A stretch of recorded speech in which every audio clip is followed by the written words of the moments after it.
This is हुमैना Basit from ocean of knowledge.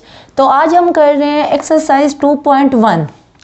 इसका जो question number 1 है वो है identify rational and irrational number. इसके टोटल 6 पार्ट है जो मैंने लिख दी है। इन 6 पार्ट को देख के बताना है कि कौन सा पार्ट रैशनल नंबर है और कौन सा पार्ट इरैशनल नंबर है। जस्ट हमने आइडेंटिफाई करना है, जस्ट हमने बताना है।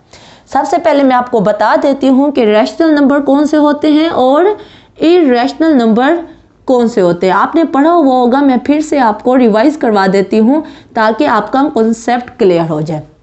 रैशनल नंबर वो होते हैं जो P ओवर Q की शक्ल में लिखे जा सके, P ओवर Q की शक्ल में लिखे जा सके। अब P और Q किसको बिलोंग कर रहे हैं?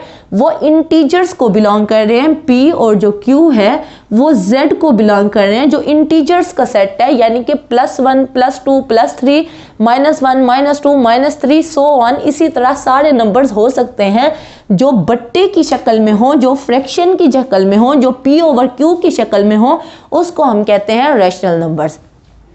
इसकी एग्जाम्पल ऐसे है कि अगर 5 ओवर 6 लिखा हुआ है तो आप देखोगे और फौरी कहोगे कि ये क्या है, रैशनल नंबर है। क्यों? क्योंकि ये P ओवर Q की शक्ल में लिखा हुआ है, ये बट्टे की शक्ल में लिखा हुआ है, ये फ्रैक्शन की शक्ल में लिखा हुआ है। जब इस तरह की शक्ल हो तो आप देख के फौरी कहो कि ये रैशनल नंबर है।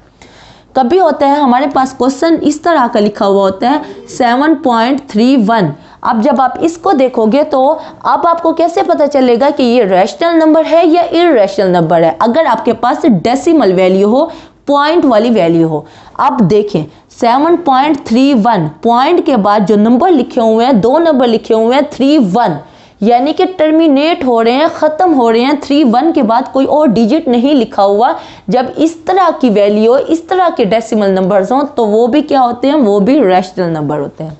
ठीक है, इनको कहते हैं टर्मिनेटिंग। इसको कहते हैं टर्मिनेटिंग, यानी कि ख़त्म हो जाने वाले। टर्मिनेट, ख़त्म हो जाना। टर्मिनेटिंग नंबर्स जो ख़त्म हो जाते हैं, डेसिमल के बाद जो नंबर होते हैं वो ख़त्म हो जाते हैं। 31 के बाद आगे कोई डिजिट नहीं लिखा हुआ तो ये टर्मिनेट हो गए। जब इस तरह की वैल्यू हो, डेसिमल में दिया हुआ और टर्मिनेट हो रहा हो, तब भी हम क्या कहेंगे कि ये रैशनल नंबर है। इसी तरह अब कभी हमारे पास वैल्यू होती है 7 नहीं, कोई और नंबर मैं ले लेती हूँ, यानी कि 9.676767। अब ये ऐसे ही सो ऑन जा रहा है। हम कैलकुलेटर पे हल करते हैं तो हमारे पास कैलकुलेटर में जितनी जगह होती है उन सब में 676767 या कोई भी 333 या 444 या 567, यानी कोई एक ख़ास तरतीब आ रही है और कैलकुलेटर पे जहाँ तक जगह होती है वहाँ तक आपका नंबर जा रहा होता है। तो इसका मतलब है कि कैलकुलेटर पे जगह ख़त्म हो गई है लेकिन नंबर जा रहा है, टर्मिनेट नहीं हुआ।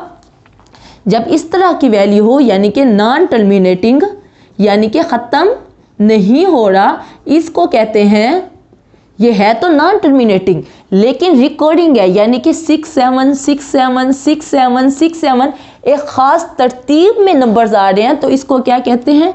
इसको कहते हैं रिकॉर्डिंग और नॉन टर्मिनेटिंग। रिकॉर्डिंग और नॉन टर्मिनेटिंग, टर्मिनेट नहीं हो रहा इसलिए नॉन टर्मिनेटिंग। रिकॉर्डिंग है यानी कि एक खास तरतीब में वैल्यू बार बार फिर वही आ रही है। जब इस तरह की सिचुएशन हो तब भी हम कहेंगे कि ये रैशनल नंबर्स हैं। जब 3 बातें हों तो हम कहते हैं कि ये रैशनल नंबर है। फर्स्ट, जब फ्रैक्शन में हो, बट्टे में हो, P ओवर Q की शक्ल में हो, तब हम कहते हैं कि ये रैशनल नंबर है। उसके बाद 2 बातें हो गई, यानी कि जब आपके पास डेसिमल में हो, और डेसिमल के बाद जो वैल्यू हो वो टर्मिनेट हो रही हो, टर्मिनेटिंग हो, ख़त्म हो जाए, तब भी हम कहते हैं कि ये रैशनल नंबर है। उसके बाद आपके पास टर्मिनेट ना हो रहा हो लेकिन डेसिमल के बाद एक ख़ास तरतीब हो, तब हम कहते हैं, तब भी ये रैशनल नंबर है। फर्स्ट हो गया P ओवर Q की शक्ल में हो, सेकंड हो गया कि टर्मिनेट हो रहा हो, थर्ड ये है कि रिकॉर्डिंग हो, यानी कि डेसिमल के बाद एक ख़ास तरतीब में रेपिटेशन हो रही हो, तब हम कहते हैं कि ये रैशनल नंबर है। उसके बाद आ गए इरैशनल नंबर। इरैशनल में बिल्कुल इसका उल्टा हो गया। इसमें 3 बातें होती हैं और उसमें सिर्फ हम 2 बातें देखेंगे। एक तो P ओवर Q की शक्ल में ना लिखा जा सके, P ओवर Q की बराबर ना हो, P ओवर Q की शक्ल में ना लिखा जा सके। फर्स्ट तो ये है, और सेकंड ये है कि नॉन टर्मिनेटिंग यानी कि टर्मिनेट ना हो रहा हो, और नॉन रिकॉर्डिंग हो यानी तरतीब भी ना हो, तरतीब भी ना हो, यानी बिल्कुल रैशनल का उल्टा हो गया। जैसे रैशनल में है कि टर्मिनेट हो रहा हो तो यहाँ नॉन टर्मिनेटिंग हो, लेकिन ये जो थर्ड है उसमें नॉन टर्मिनेटिंग है, लेकिन शर्त यह रिकॉर्डिंग हो, एक ख़ास रेपिटेशन में वैल्यू आ रही हो।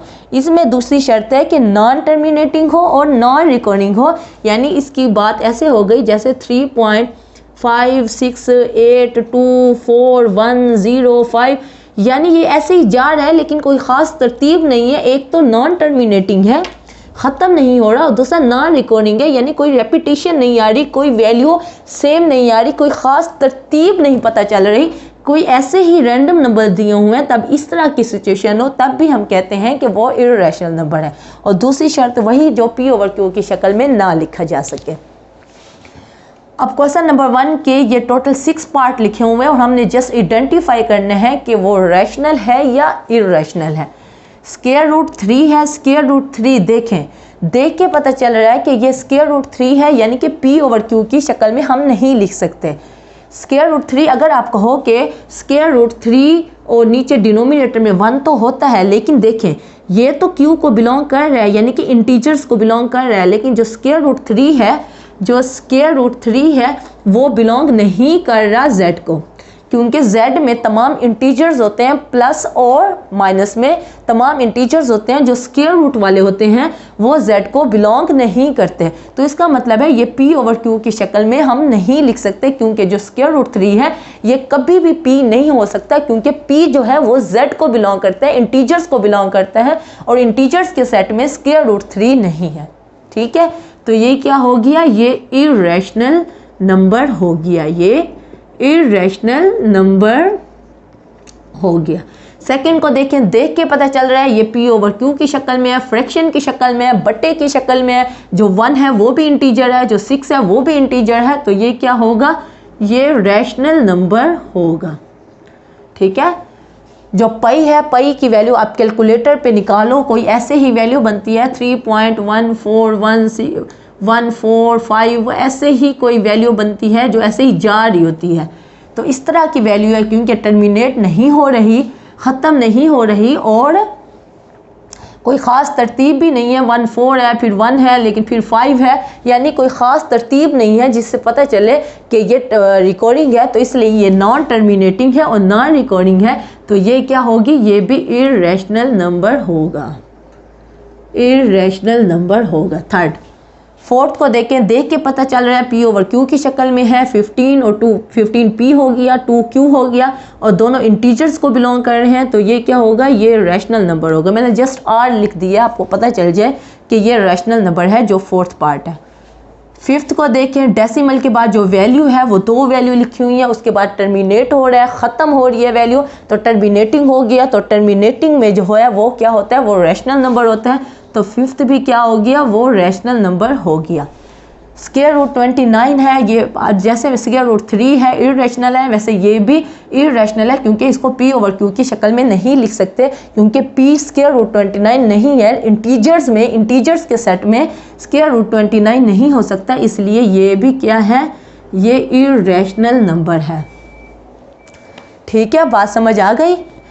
हमारे पास रैशनल में हमने 3 बातें देखनी होती हैं कि एक तो P/Q की शक्ल में लिखा जा सके, और दूसरा वो टर्मिनेटिंग, अगर डेसिमल में लिखा हुआ है तो टर्मिनेटिंग हो, यानी कि वैल्यू ख़त्म हो रही हो, तब भी वो रैशनल नंबर होता है। और अगर वैल्यू ख़त्म ना हो रही हो, लेकिन देखें एक ख़ास तरतीब है, जैसे 6 7 6 7 या इस तरह की कोई और वैल्यू भी हो सकती है, 5.444 देखें ये ख़त्म नहीं हो रहा, 4 4 ऐसे ही जा रहा है, लेकिन क्या है, 4 एक ख़ास तरतीब है, 4 4 4 आ रहा है, या यहाँ 6 7 6 7 6 7 आ रहा है, या 3 5 6 3 5 6 3 5 6 ऐसी कोई तरतीब हो, तब भी वो रैशनल नंबर होता है।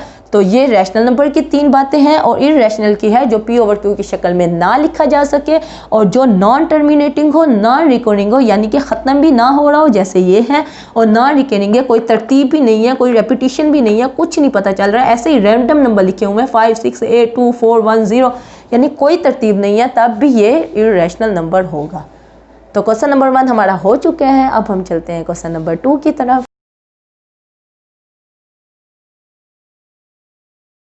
अब हम कर रहे हैं question number 2। Convert the following, मैंने नहीं लिखा, आपके पास बुक है तो आप पूरा क्वेश्चन देख लो। Convert the following fractions into decimal fraction, यानी कि हमारे पास 1 से लेके टोटल 6 पार्ट हैं। टोटल 6 पार्ट में हमने क्या करना है, हमारे पास फ्रैक्शन दी हुई है और हमने डेसिमल फ्रैक्शन में कन्वर्ट करना है। जो फर्स्ट पार्ट है वो है 17/25। ये हमारे पास बट्टे की शक्ल में दिया हुआ है, फ्रैक्शन की शक्ल में दिया हुआ है। हमने इसको डेसिमल फ्रैक्शन में कन्वर्ट करना है, यानी कि पॉइंट में हमने इसका आंसर लिखना है। तो जस्ट डिवाइड का मतलब ये है, बट्टे का मतलब यही है कि हमने डिवाइड करना है। जो ऊपर वाली वैल्यू है उसको हम अंदर लिख लेंगे और जो नीचे वाली वैल्यू है उसको बाहर लिख देंगे।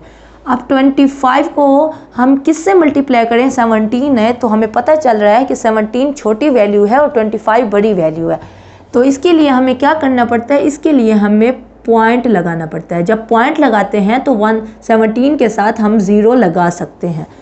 170 अब बन गया। अब 25 को अगर हम 6 से मल्टीप्लाई करें तो वो 150 आता है, और 25 को अगर 7 से मल्टीप्लाई करें तो वो 175 आता है। तो 175 जो है वो बड़ी वैल्यू है। तो 25 को हम 6 से मल्टीप्लाई करेंगे तो ये क्या आएगा, 150।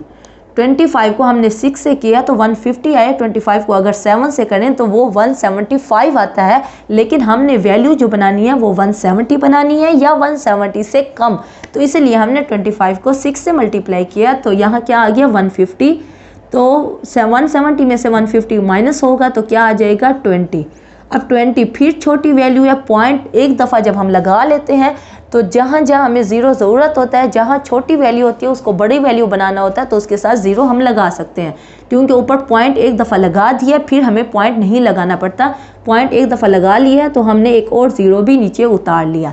अब हमने क्या करना है, 200 बनाना है। हमें पता है 25 को अगर हम 8 से मल्टीप्लाई करें तो वो क्या बनता है, 200 ही बनता है। आप कैलकुलेटर से करके देख लो। 25 को 8 से मल्टीप्लाई करो वो 200 ही बनेगा। तो 200 कैंसिल हो गया। जो हमारा आंसर आया है वो क्या है, 0.68। तो हमारा आंसर क्या है, 0 पॉइंट, क्योंकि पॉइंट से पहले 0 होता है तो 0.68 हमारा आंसर है क्वेश्चन नंबर 2 के फर्स्ट पार्ट का।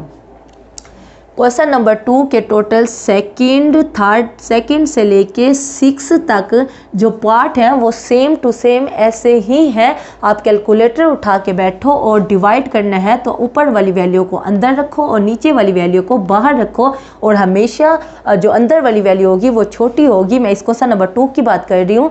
तो अंदर वैल्यू को बड़ी करने के लिए आप पॉइंट लगा दोगे और पॉइंट लगा के आगे 0 आ जाएगा, और फिर जैसे मैंने अभी बताया है वैसे आपने हल कर लेना है।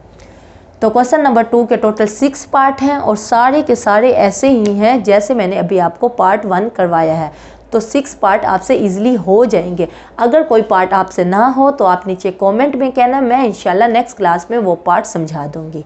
ओके, अब हम कर रहे हैं क्वेश्चन नंबर 3। क्वेश्चन नंबर 3 में जस्ट हमने बताना है कि ये स्टेटमेंट ट्रू है या फॉल्स है। तो टोटल इसके 5 पार्ट लिखे हुए हैं, मैंने सारे पार्ट लिख लिए हैं। जस्ट आपने बताना है कि ये ट्रू है या फॉल्स है। अब वो कह रहा है कि 2/3 इज़ इर्रेशनल नंबर। हमें पता है जो इर्रेशनल नंबर होता है उसको P/Q की शक्ल में हम नहीं लिख सकते, लेकिन ये तो P/Q की शक्ल में लिखा हुआ है, फ्रैक्शन की शक्ल में लिखा हुआ है। तो ये क्या हो गया, ये रैशनल नंबर हो गया। तो उसने कहा है कि 2/3 इज इर्रेशनल नंबर। तो ये बात क्या हो गई, फॉल्स हो गई, क्योंकि 2/3 रैशनल नंबर है, 2/3 इर्रेशनल नंबर नहीं है। तो इसलिए ये स्टेटमेंट फॉल्स हो गई और इसके आगे हम लिख लेंगे क्या, दिस इज फॉल्स, ये गलत बात है। अब उसने कहा pi is an irrational number. Pi की हमारे पता है कि जो वैल्यू बनती है वो 3.1415 इस तरह की कोई वैल्यू होती है, 3.1415 और इसी तरह सो ऑन, ऐसे ही वैल्यू आगे जा रही होती है। तो इसका मतलब है ये नॉन टर्मिनेटिंग और नॉन रिकॉर्डिंग है, क्योंकि ख़त्म भी नहीं हो रही और कोई ख़ास तरतीब भी नहीं है। डेसिमल के बाद कोई रेपिटिशन भी ख़ास नहीं है, कोई वैल्यू सेम नहीं आ रही, जैसे 444 या 6767 इस तरह की वैल्यू डेसिमल के बाद नहीं आ रही। तो ये नॉन टर्मिनेटिंग है और नॉन रिकॉर्डिंग है। तो इसलिए ये बात क्या है, प्रूव हो गई कि पाई वाकई क्या है, इर्रेशनल नंबर है, तो ये बात क्या हो गई, ट्रू हो गई। फर्स्ट पार्ट जो है, फर्स्ट स्टेटमेंट वो है वो फॉल्स है, जो सेकंड स्टेटमेंट है वो ट्रू है। पाई जो है वो इरेशनल नंबर ही है क्योंकि नॉन टर्मिनेटिंग और नॉन रिकॉर्डिंग है। थर्ड है 1/9 इज टर्मिनेटिंग फ्रैक्शन। 1/9 क्या है, टर्मिनेटिंग फ्रैक्शन है। आप 1/9 को आप डिवाइड करके भी रख लें और बाहर हम 9 लगा लें, क्योंकि 1 छोटी है तो यहाँ पॉइंट के बाद 0 लग जाएगा। और 9 को जब हम मल्टीप्लाई करेंगे, 10 बनाना है तो 9 को 1 से करेंगे तो यहाँ क्या आ जाएगा, 9 आ जाएगा, और 10 में से 9 जाएगा तो 1 आ जाएगा। फिर हमने 0 लगा लिया तो ये, फिर 9 को 1 से करेंगे तो ये क्या आ गया, 10 आ गया। फिर यहाँ 9 आ गया, 10 में से 9 जाएगा 1। फिर 9 को 1 से करेंगे तो यहाँ क्या आ जाएगा, 9 या फिर 1। ये ऐसे ही सो ऑन जा रहा है। तो ये 1/9 इज टर्मिनेटिंग फ्रैक्शन। तो हमें पता चल रहा है कि ये टर्मिनेटिंग फ्रैक्शन नहीं है, ये जा रहा है, ऐसे ही जाता रहेगा, पूरी ज़िंदगी करते रहो तब ये जाता रहेगा। तो 1/9 जो है वो क्या है, टर्मिनेटिंग फ्रैक्शन नहीं है। तो ये स्टेटमेंट क्या है, ये स्टेटमेंट फॉल्स है। जो थर्ड पार्ट है 1/9 जो है, ये हमने करके देखा है कि ये टर्मिनेट नहीं हो रहा, ये ख़त्म नहीं हो रहा, तो इसलिए ये स्टेटमेंट जो है ये फॉल्स हो गई। 3/4 इज़ टर्मिनेटिंग फ्रैक्शन। ये मैंने इसलिए लिखा है कि यहाँ भी यही लिखा हुआ था, इस टर्मिनेटिंग फ्रैक्शन। 3/4 टर्मिनेटिंग फ्रैक्शन है, तो इसको भी हम करके देख लेते हैं। 3 को अंदर लिखते हैं और 4 को बाहर लिखते हैं। तो 4 को देखें, 3 छोटी वैल्यू है तो पॉइंट लगाएंगे, यहाँ 0 लगा लेंगे। और 4 7 जार क्या होता है 4 5 जार क्या हुआ, 20 हो गया। 4 6 जार 24 और 4 7 जार 28। यहाँ क्या वैल्यू आ गई, 2 आ गई, और पॉइंट की वजह से यहाँ 0 लगा लेंगे। और 4 5 जार क्या हो जाएगा, 20 हो जाएगा।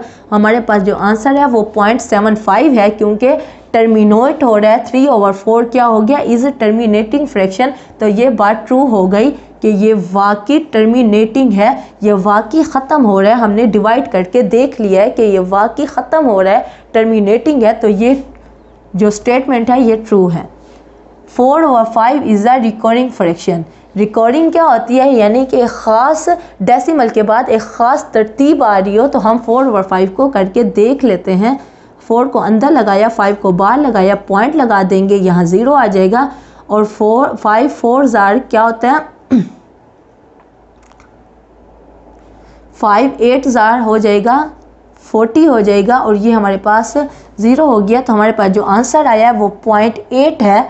तो 0.8 टर्मिनेट हो रहा है और रिकॉर्डिंग फ्रैक्शन। तो ये बात क्या हो गई, ये बात फॉल्स हो गई। हमारे पास 0.8 यानी बात ख़त्म हो रही है, ख़ास तरतीब नहीं आ रही, तो ये हमारे पास फॉल्स हो गया। ठीक है, तो क्वेश्चन नंबर 3 मैंने आपको करके दिखा दिया है। क्वेश्चन नंबर 3 में जस्ट आपने ये बताना था कि ये स्टेटमेंट ट्रू है, ये स्टेटमेंट फॉल्स है। तो फर्स्ट जो स्टेटमेंट है वो फॉल्स है, क्योंकि 2/3 जो है वो इरेशनल नहीं है, वो रैशनल है, इसलिए फॉल्स है। पाई जो है वो इरेशनल नंबर है, ये बात ट्रू है, क्योंकि पाई वाकई इरेशनल है, क्योंकि नॉन टर्मिनेटिंग और नॉन रिकॉर्डिंग है। 1/9 जो है टर्मिनेटिंग फ्रैक्शन है, ये बात क्या है, फॉल्स है, क्योंकि हमने 1 को 9 पे डिवाइड करके देखा तो ये टर्मिनेट नहीं हो रहा, तो इसलिए ये स्टेटमेंट फॉल्स हो गई। 3/4 इज टर्मिनेटिंग फ्रैक्शन, ये बात ट्रू है, क्योंकि हमने 3 को 4 पे करके देखा, 0.75 यहाँ टर्मिनेट हो गया, ख़त्म हो गया, तो ये स्टेटमेंट ट्रू हो गई। फिफ्थ में है 4/5 इज रिकॉर्डिंग फ्रैक्शन। रिकॉर्डिंग होते हैं यानी कि ख़ास डेसिमल के बाद एक ख़ास तरतीब आ रही हो। तो हमने 4/5 को करके देखा तो हमारे पास 0.8 आंसर आया, तो ये स्टेटमेंट फॉल्स हो गई, क्योंकि ये रिकॉर्डिंग फ्रैक्शन नहीं है।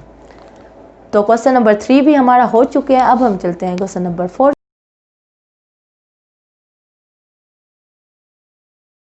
ओके, अब हम कर रहे हैं question number 4। Represent the numbers, the following numbers into number line.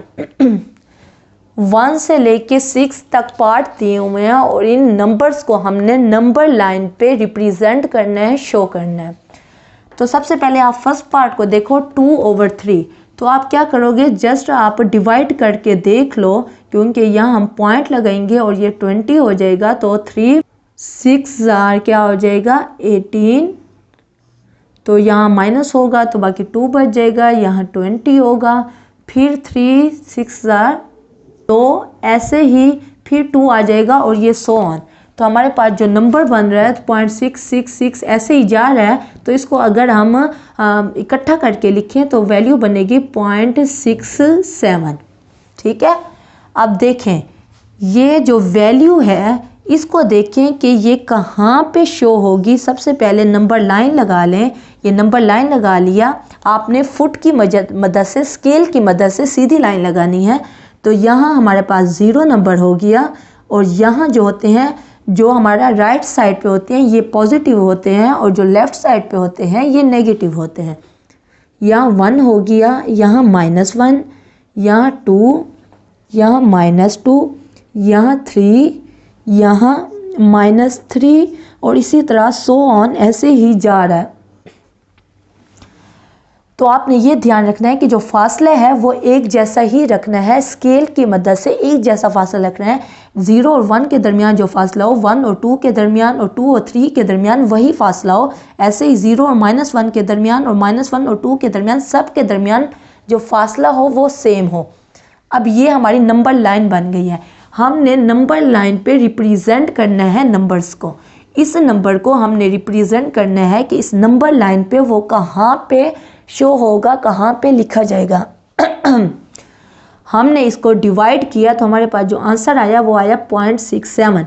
अब इस वैल्यू को देख के हमें पता चल रहा है ये जो वैल्यू है ये 0 से बड़ी है और 1 से छोटी है, क्योंकि साथ प्लस है, यानी कि कोई साइन नहीं शो हो रहा, तो ये प्लस का साइन है। तो 0.67 प्लस 0.67 ये 0 से बड़ी वैल्यू है और प्लस 1 से छोटी वैल्यू है। तो इसका मतलब है ये यहाँ शो होगी, 0 से बड़ी और प्लस 1 से छोटी, इस इंटरवल के बीच में ये शो होगी। ठीक है, 0.67 यानी कि 2/3।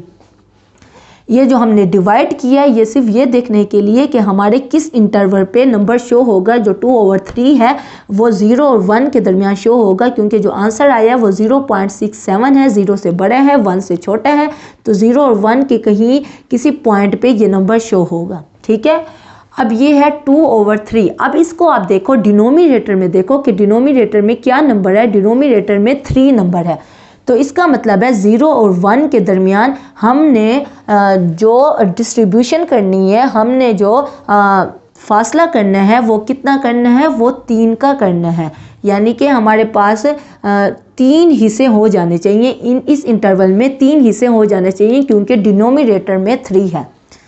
तो जब 3 हिस्से करने हैं तो इसका मतलब है हम 2 लाइनें एक जैसे लगा लेंगे।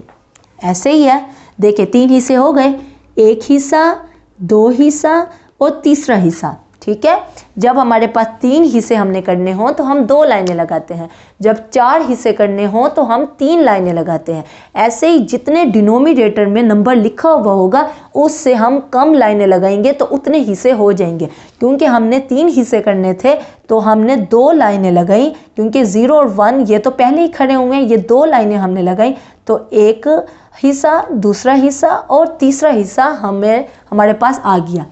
अब 3 हिस्से में दूसरे नंबर पे पहला हिस्सा, दूसरा हिस्सा और ये तीसरा हिस्सा, 3 हिस्सों में दूसरे नंबर पे, तो इसका मतलब है कि ये यहाँ शो होगा। ठीक है, बात समझ आ गई। जो 2/3 है वो इस पॉइंट पे शो होगा, 2/3 इस पॉइंट पे शो होगा, कि हमने बता दिया कि 2/3 0 और 1 के दरमियान शो होना था, क्योंकि हमने जब डिवाइड किया तो आंसर आया प्लस 0.67, तो 0 से बड़ा है और 1 से छोटा है, तो इस इंटरवल में शो होना है।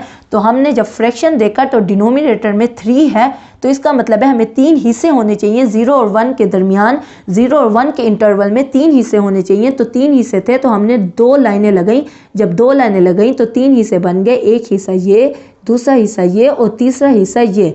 अब जो हमारे पास है 2/3 यानी 3 हिस्सों में दूसरे नंबर पे, तो ये 3 हिस्से थे, तो दूसरे नंबर पे इस पॉइंट पे 2/3 नंबर शो होगा। बात समझ आ गई। तो इसी तरह सेकंड को भी हमने शो करना है नंबर लाइन पे। इसी तरह आप नंबर लाइन लगा दोगे और फिर क्या करोगे, डिवाइड करोगे -4/5। तो यहाँ बीच में क्या है, 0 है, यहाँ +1, यहाँ +2, ऐसे ही सो ऑन, यहाँ -1, यहाँ -2, क्योंकि वैल्यू माइनस में है। तो अगर आप 4 को 5 पे डिवाइड करो, 4 को आप 5 पे डिवाइड करो तो 5 पॉइंट यहाँ क्या आ जाएगा, 40 आ जाएगा। और 5 8 ज़ार क्या होता है, 40 होता है। तो हमारा जो आंसर आया है वो 0.8 आया है। और क्योंकि 7 नेगेटिव है तो इसका मतलब है ये हमारे पास आंसर आया है -0.8। तो इसका मतलब 0 और -1 के बीच के इंटरवल में ये वैल्यू आएगी -0.8। अब हम डिनोमिनेटर में देखेंगे कि डिनोमिनेटर में 5 लिखा हुआ है, तो इसका मतलब है हमने 4 लाइनें लगानी हैं। तो 0 और -1 के बीच के इंटरवल में हमने 4 लाइनें लगानी है, 1 2 3, ये 4 जब हमने लाइनें लगाई तो 5 हिस्से आ गए, 1 हिस्सा, 2 हिस्से, 3 हिस्से, 4 हिस्से और 5 हिस्से। 5 हिस्से बन गए, क्योंकि हमने 5 हिस्से बनाने थे तो इसलिए हमने 4 लाइनें लगाई। तो अब ये कहाँ पे लाई करेगा, 4/5। इसी तरह आपने थर्ड पार्ट भी कर लेना है, ये मैं आपको करके नहीं दिखा रही, जस्ट आपने क्या करना है, पहले इसको हल कर लेना है। 4 को 1 से मल्टीप्लाई करते हैं और 3 में हम ऐड करते हैं। 4 और 1 को मल्टीप्लाई किया तो 4 आया, 4 को 3 में ऐड किया तो 7 आया, और नीचे जो डिनोमिनेटर है वो वैसे का वैसे ही रहा। तो 7/4 को भी आप इसी तरह नंबर लाइन पे शो कर दोगे, जैसे अभी मैंने पार्ट फर्स्ट और सेकंड करवाया, same to same third part भी ऐसे का ऐसे ही है, आपसे इजीली हो जाएगा। जो लास्ट पार्ट है थर्ड के बाद फोर्थ और फिफ्थ पार्ट भी ऐसे ही हैं, वो आपसे हो जाएंगे। मैं अब आपको 6 पार्ट करवा रही हूँ। √5 निकालोगे, कैलकुलेटर उठाओ, उस पर √5 लिखो तो वैल्यू आएगी 2.23, ऐसे ही कोई वैल्यू आएगी। अब 2.23, तो इसको अगर आप नंबर लाइन पे शो करो तो इसका मतलब है कि ये पॉजिटिव 2.23 है। तो यहाँ 0 है, यहाँ 1 है, यहाँ 2 है और यहाँ 3, इसी तरह यहाँ -1, यहाँ -2 और यहाँ -3 और सो ऑन, ये ऐसे ही जा रहे हैं। तो 2.23 है, पॉजिटिव 2.23 है, तो इसका मतलब है 2 से बड़ी वैल्यू है और 3 से छोटी वैल्यू है। 2 से बड़ी वैल्यू है और 3 से छोटी वैल्यू है, तो इसके दरमियान लाई करेगा। क्योंकि यहाँ डिनोमिनेटर नहीं लिखा हुआ तो इसको हम थोड़े से अलग तरीके से हल करते हैं। हम इसका फिसागोरस थ्योरम जो होता है, वो पाइथागोरस थ्योरम जो उर्दू में फिसागोरस थ्योरम कहते हैं, वो हमारे पास क्या होता है, हाइपोटेन्यूज का स्क्वायर किसके इक्वल होता है, बेस का स्क्वायर और प्लस परपेंडिकुलर का स्क्वायर। ये हमारे पास थ्योरम है, ये हमें पता है। अब हमने क्या बनाना है, हमने हाइपोटेन्यूज जो बनाना है वह √5 लेना है। तो 5 के लिए हमारे पास बेस और परपेंडिकुलर इनमें से एक वैल्यू 2 होनी चाहिए, ताकि 2 का स्क्वायर 4 बन जाए, और एक वैल्यू 1 होनी चाहिए, क्योंकि 1 का स्क्वायर 1 होता है। और देखें, अब हमारा 2 का अगर हम स्क्वायर लें और फिर यहाँ 1 का स्क्वायर लें तो 2 का स्क्वायर 4 बनेगा और 1 का स्क्वायर 1 बनेगा, और ये हमारे पास 5 आएगा। और हम यही चाहते हैं कि हमारे पास 5 वैल्यू आए, ठीक है। तो हाइपोटेन्यूज हमने निकालना है। तो बेस हमने, अब देखें यहाँ बेस क्या है, हम बेस हम यहाँ 2 ले लेते हैं। तो यहाँ से लेके 0 से लेके 1 और फिर यहाँ 2, ये हमारी क्या हो गई, ये बेस हो गई। और परपेंडिकुलर क्या हो गई, क्योंकि परपेंडिकुलर 1 है, तो यहाँ से यहाँ तक जो फासला है हम तकरीबन उतना फासला ले लेंगे यहाँ तक, ठीक है। आप स्केल की मदद से करना ताकि बिल्कुल एक्यूरेट है। यहाँ 0 से लेके 1, फिर 1 से लेके 2, यानी ये 2 हिस्से आ गए, ये हमारी बेस हो गई। बेस क्या हो गई, हम यहाँ 2 होगी, 2 का स्क्वायर, फिर परपेंडिकुलर हमारा क्या हो गया, 1 हो गया, 1 का स्क्वायर, 2 का स्क्वायर क्या हो गया 4, और यहाँ क्या हो गया +1, और ये हमारा 5 हो गया।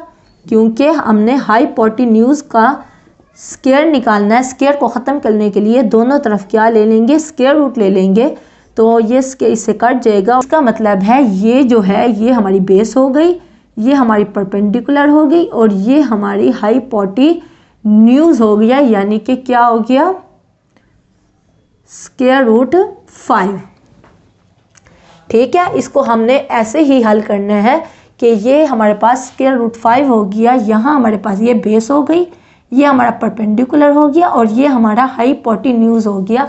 तो अब ये देखने के लिए कि ये तो हमें पता है 2 और 3 के दरमियान में आएगा स्क्वायर रूट 5, लेकिन किस पॉइंट पे आएगा, तो आप क्या करोगे, आप वो प्रकार लोगे इस पॉइंट पे रख के और इतना खोल लोगे उस प्रकार को और फिर इस पॉइंट पे रख के, यानी कि इस पॉइंट पे रखोगे और पेंसिल लगा के जब आप ऐसे करोगे तो आपकी जो आर्क आएगा वो इस साइड पे आएगा। तो इसका मतलब है इस साइड पे हमारे पास क्या है, स्क्वायर रूट 5 है, इस पॉइंट पे हमारा स्क्वायर रूट 5 है, इस जगह पे स्क्वायर रूट 5 आ रहा है।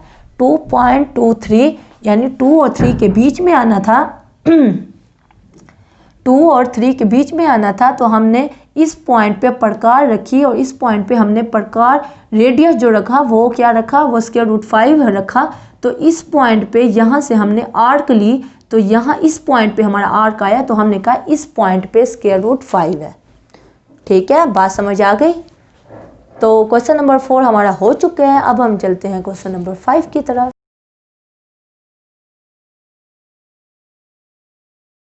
ओके, अब हम कर रहे हैं क्वेश्चन नंबर 5। क्वेश्चन नंबर 5 में हमने क्या करना है, रैशनल नंबर निकालना है इन दो नंबर्स के दरमियान में। मैंने पूरा क्वेश्चन नहीं लिखा, आपके पास बुक है, आप बुक में पढ़ लो। क्वेश्चन नंबर 5 में कहा है कि फाइंड करना है रैशनल नंबर बिटवीन, ये बिटवीन को शो कर रहा है, बी और डब्ल्यू पहले है डैश, इसका मतलब है बिटवीन 3/4 और 5/9 के बीच में। ये भी रैशनल नंबर है, ये भी रैशनल नंबर है। इन दो रैशनल नंबर के बीच वाला रैशनल नंबर हमने निकालना है। आपको पता है 2 और 3 वैल्यू आपके पास हो, दो नंबर्स हो, तो आप इसके दरमियान में जो वैल्यू निकालते हो क्या करते हो, 2 और 3 को ऐड करके 2 पे क्या कर देते हो, डिवाइड कर देते हो। तो यहाँ 5/2 आ जाता है, हमारे पास जो आंसर आता है वो 2.5, यानी कि 2 और 3 के बीच वाली वैल्यू क्या है, 2.5। किसी वैल्यू के बीच वाली वैल्यू निकालनी हो, वो आम इंटीजर्स हो या वो रैशनल नंबर हो, उनको भी हमने बीच वाली वैल्यू निकालनी हो तो उन दोनों को ऐड करके 2 पे डिवाइड करते हैं। ये दो नंबर्स हैं, तो हमने बीच वाला रैशनल नंबर निकालना है, तो इन दोनों को ऐड करके हमने 2 पे डिवाइड किया है, जैसे अभी मैंने आपको बताया है। इन दोनों को ऐड किया है, 9 और 4 है नीचे, तो क्या करते हैं 9 और 4 का हम एलसीएम ले लेते हैं। यहाँ 9 आ जाएगा, यहाँ 1 आ जाएगा, यहाँ 4, यहाँ फिर 4, यहाँ 1 और यहाँ 1। 4 को 9 से मल्टीप्लाई करें तो 36 आता है। 36 को 4 पे डिवाइड करेंगे, क्या आएगा आंसर 9। 9 को 3 से मल्टीप्लाई करेंगे तो आंसर आएगा 27। फिर बीच में प्लस है तो प्लस आएगा। 36 को 9 पे डिवाइड करेंगे तो आंसर आएगा 4। 4 को 5 से मल्टीप्लाई करेंगे तो आंसर आएगा 20।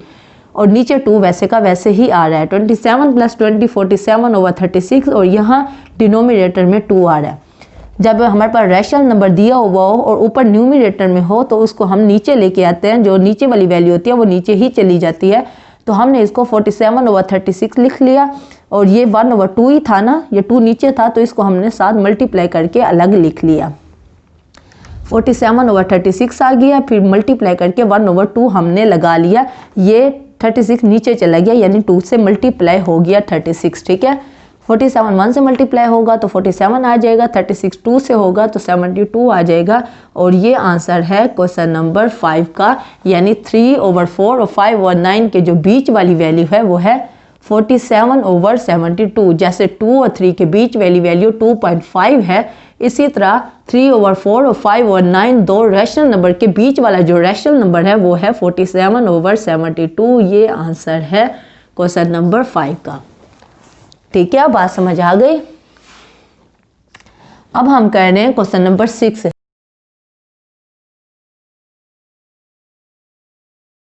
ओके, अब हम कर रहे हैं क्वेश्चन नंबर 6। क्वेश्चन नंबर 6 में है express recurring decimal as the rational numbers. Recurring decimals क्या होते हैं, जो बार बार यानी कि पॉइंट के बाद बार बार एक ही तरतीब में आ रहे हों।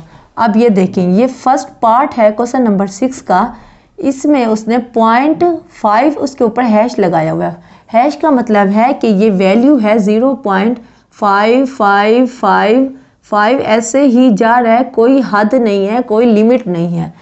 तो 5 हैश का यही मतलब है। तो ये रिकॉर्डिंग डेसिमल होता है ना, तो इस तरह के जो नंबर होते हैं उनको कहते हैं रिकॉर्डिंग डेसिमल्स, यानी डेसिमल के बाद कोई अनलिमिटेड एक नंबर आगे एक तरतीब से वैल्यू जा रही है 555 और हमें पता है कि ये एंड तक जाता रहेगा, इसकी कोई हद नहीं है और एंड तक 5 ही जाएगा, तो इसको हम कहते हैं रिकॉर्डिंग डेसिमल्स। क्वेश्चन नंबर 6 के टोटल 3 पार्ट हैं और फर्स्ट पार्ट मैं आपको करवा रही हूँ, बाकी 2 पार्ट भी ऐसे ही हैं। हैश लगा हुआ है, इसका मतलब है ये डैश जो लगा हुआ है इसका मतलब है कि 5 बार बार लिखा हुआ आ रहा है, तो हम कहेंगे कि लेट, हमने सपोज कर लिया, फर्ज कर लिया कि ये x के इक्वल है। ये हमें पता है 5 के ऊपर डैश लगा हुआ है, तो इसका मतलब ये होता है कि 5 बहुत दफ़ा लिखा हुआ है, 5 की कोई हद नहीं है, 5 5 5 5 और सो ऑन ऐसे ही जा रहा है। तो देखें यहाँ हमारे पास पॉइंट के बाद जो वैल्यू है वो क्या है 5 5, सिर्फ एक ही नंबर है। जब एक ही नंबर हो तो तब हमने मल्टीप्लाई करना होता है 10 के साथ। अगर 2 नंबर्स एक जैसे हों तो फिर हमने मल्टीप्लाई करना होता है 2 नंबर्स के साथ, यानी कि 0.676767, ऐसे ही जैसे 0.67 के ऊपर डैश लगा हुआ हो तो इसका मतलब ये है। तो इस तरह की जब वैल्यू हो, क्योंकि 2 नंबर्स हैं तो यहाँ हम मल्टीप्लाई करेंगे 100 के साथ। इसी तरह अगर 3 नंबर हों 678 678 678 और सो ऑन, क्योंकि ये 3 नंबर्स हैं तो यहाँ हम मल्टीप्लाई करेंगे 1000 के साथ। ये बस मैं आपका कॉन्सेप्ट क्लियर कर रही हूँ। आपने करना ये है कि यहाँ क्योंकि एक ही नंबर है 555 तो इसलिए हमने दोनों तरफ 10 से मल्टीप्लाई कर दिया।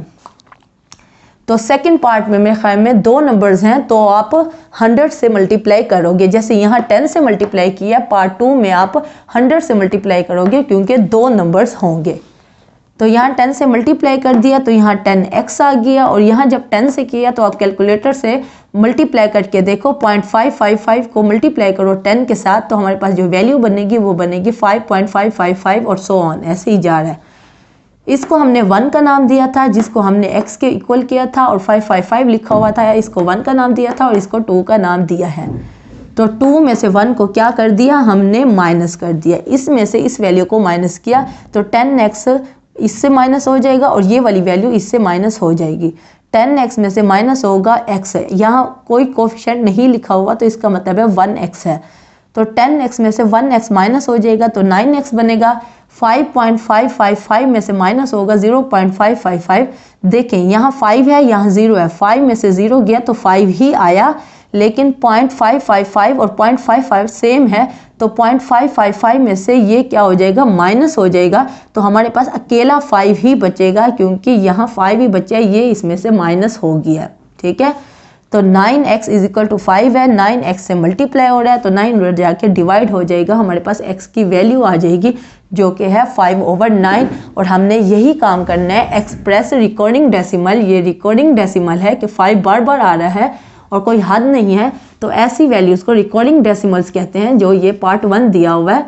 तो रिकॉर्डिंग डेसिमल को हमने रैशनल नंबर यानी कि p/q की शक्ल में लिखना था। देखें p/q की शक्ल में आ गया 5/9, p/q की शक्ल में आया, फ्रैक्शन की शक्ल में आ गया। तो क्वेश्चन नंबर 6 का फर्स्ट पार्ट मैंने आपको करवा दिया है, सेकंड और थर्ड भी सेम टू सेम ऐसे हैं। वहाँ फ़र्क ये है कि यहाँ 1 नंबर के ऊपर डैश लगा हुआ है, वहाँ 2 या 3 नंबर के ऊपर डैश लगा हुआ है। जिसके ऊपर डैश है तो इसका मतलब है वही 2 नंबर्स बार बार आ रहे हैं, और यहाँ 10 से मल्टीप्लाई किया तो वहाँ 100 से मल्टीप्लाई करेंगे अगर 2 नंबर होंगे। ठीक है, तो क्वेश्चन नंबर 6 मैंने आपको करा दिया है, बाकी 2 पार्ट आपसे इजीली हो जाएंगे। अगर आपसे वो पार्ट ना हो तो आप नीचे कमेंट में पूछना, मैं इंशाल्लाह नेक्स्ट क्लास में वो पार्ट करवा दूंगी। तो उम्मीद है आज का लेक्चर आपको समझ आया होगा। इंशाल्लाह कल मिलते हैं, कल तक के लिए अल्लाह हाफिज़।